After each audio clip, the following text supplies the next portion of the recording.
I don't think I've ever met anyone who actually hired a very high quality coach and had anything negative to say about the process. So, and they probably just don't really know what they can get out of an experience like that. I have a number of different coaches I use for different things, but I'll give you a couple of real examples. So I have a coach named Mandy Shoemaker, and just to have a call with her, I have to fill out a form that says, what are your 1-year goals?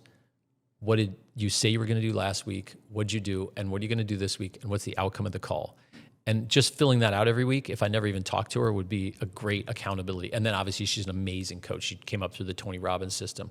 So for her, it's like a personal trainer for your goals and your life. And what better investment is there than that? To have someone who like I don't need a personal trainer to go to the gym, but I actually do need a personal trainer to grab me and say, what are your goals? Are you sticking to them? Are you on track? I think that's really valuable. I'm not able to get there by myself without a coach. Then I have another coach I use, and we will set aside 4 hours, and this will be really blue sky, messy thinking. Sometimes nothing comes out of it. We ask big questions like, what do we want Alpine to be 10 years from now?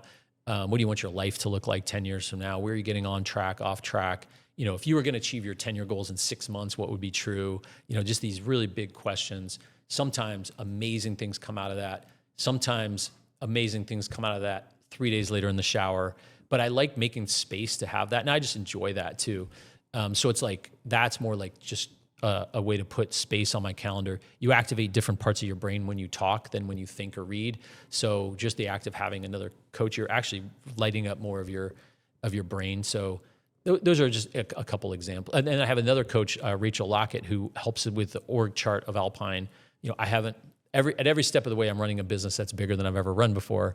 She's been the chief people officer at really large companies, so she can kind of help guide me through hey, this org chart makes no sense, and here's some ways you could be thinking about it.